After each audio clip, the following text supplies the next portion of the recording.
Ciao calcio lovers, week 22 saw Gervinho magic tie Juventus, Bologna shock Inter, and wonder kid Zaniolo save Roma again.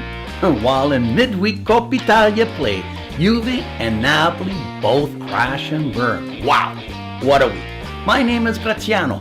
You are watching the Italian Soccer Addict broadcast, and you are where you need to be to get your calcio fix.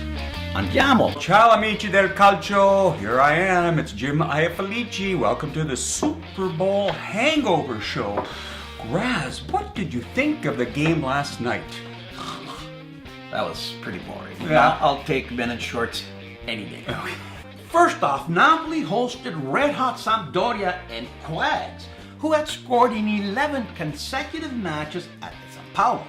But on a day that saw Hamsik announce his retirement, Napoli would not be denied. Milik in the 25th drives home a centering pass. Insigne in the 36th puts in a left-foot curler, and Verdi converted a penalty kick in the 89th as Napoli beat the Blue Cerchiati 3-0 and keeps them comfortably in second place. And sad news coming out of the San Paulo as Napoli star Matic Hamsik has announced that he is in transfer talks with the Chinese outfit Dalian Yifeng. Hamsik, who has played in Naples for 12 years and is their all-time leading scorer, is looking at earning roughly 25,000 euros a day while giving Napoli a 25 million euro loot bag. Wow, that's a lot of yen for a 32-year-old. Wonder how much I can earn over there. Jimmy, I'm thinking 25,000 lira. That's all you're worth. At the Allianz in Torino, Juve, without two starters, defensemen Bonucci and Chiellini, hosted New Boys Parma. Ronaldo got Juve the lead in the 36th, bouncing one off a defender. Rugani made it 2-0 in the 62nd, but a Barilla header cut the lead to 1 in the 64th. Then again, Ronaldo restores a 2-goal lead in the 66th with a header. Surely that was game over, but no way, man. Speedster Gervinho and a back heel in the 74th and a center blast in the 94th gave Parma a surprising but well-deserved 3-3 tie. Juve got their third tie of the year and shows the importance of defense. Juve haven't given up 3 goals in consecutive games since 2011. Without Bonucci and Chiellini, it'll be interesting to see how far they can go. Hope they're back for Champions League. At the San Siro, Inter hosted Bologna. Bologna have only 2 wins all year. Last week, they fired coach Inzaghi and replaced him with Mihailovic. Inter, on the other hand, are in crisis mode. They have only 1 point from the last 2 games. They lost to Lazio in Coppa Italia and have had players hand in transfer requests. All in all, it was a must-win for both sides. With only 38% possession, Bologna's Santander found the back of the net in the 32nd with a header from a corner. For the rest of the game, Inter pushed forward and peppered the net, but couldn't break through.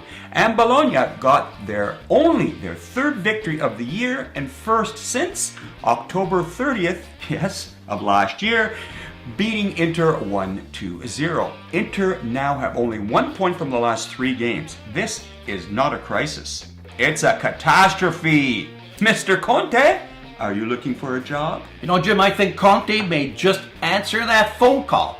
At the Olimpico, Roma hosted an informed Milan team that eliminated Napoli from Coppa Italia, while Roma minus 6 starters needed a good showing after being humiliated 7-1 by Fiorentina in Coppa Italia. So sad.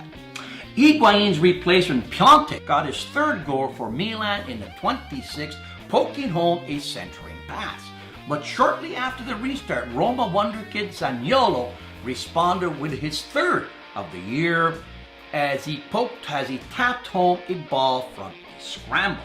In this game, it was a super Donnarumma that made the difference as he made 3 miraculous saves to preserve the 1-1 tie thus saving Di Francesco's job for just one more day. Chievo, after going up 2 goals, allowed Empoli's Caputo to get his 10th and 11th of the year for a 2-2 tie.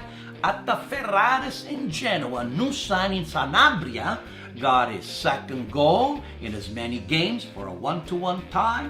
Against Sassuolo, Udine held high-flying Fiorentina to a 1-1 tie, while Spal and Torino played the zeros.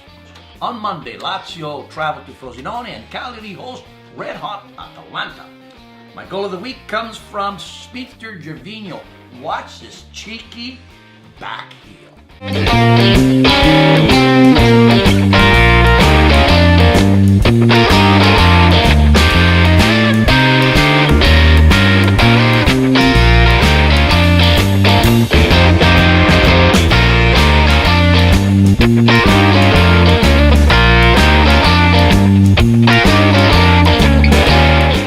Time for Coppa Italia! Update. Midweek, the quarterfinal matches for Coppa Italia were played and the results were shocking.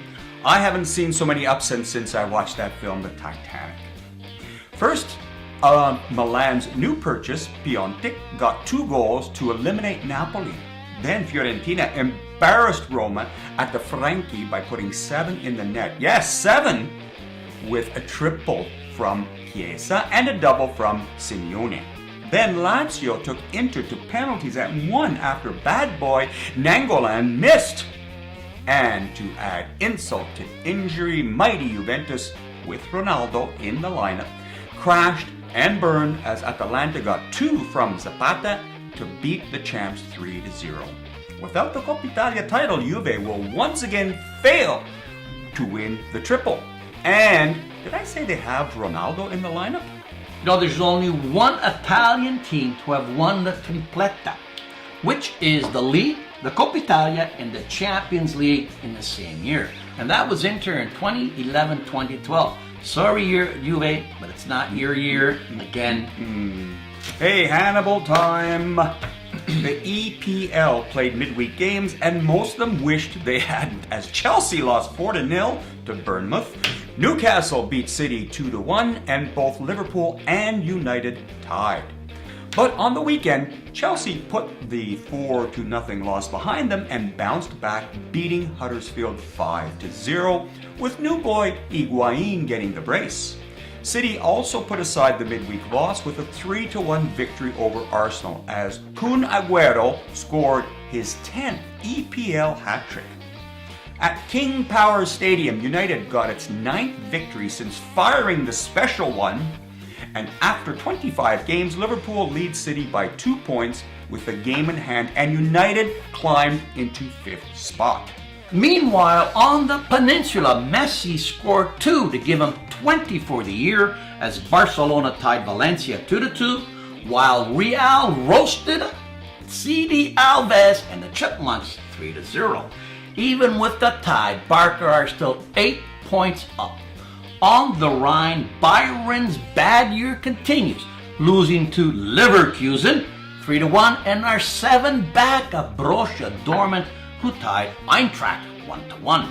And finally, in riot-torn France, Paris's PSG, without Neymar, who's out for 10 weeks due to an ankle injury, lost its first game of the year to Lyon 2-1. Without Neymar for 10 weeks, the title race in League One could get interesting, and they are definitely in trouble for Champions League. That's it from across the pond. Back to the boot. Jim, Yes. did you know that only one team has ever managed to win a tripletta on more than one occasion? You know what that is, Jimmy? Let me see. Yes, Alex.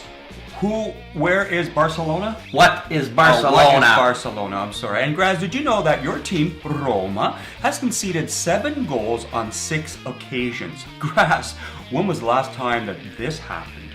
Not a good question, Jim, but yes, I know the answer. It was Bayern Munich, 2014. Not a good day and not a good question. That's it for this week. Please push that subscribe button. Give us the famous Roman thumbs up. Ciao. Okay, and- Graz. Did you not see Maroon 5 yesterday at the halftime show? Yes, I did. And did you notice when he took off his sweater, it said California written on his belly? Now, did you have something like a tattoo like that? I've got Abruzzo written on mine. You want to see it? No. Please, no, I don't want to see it, thanks.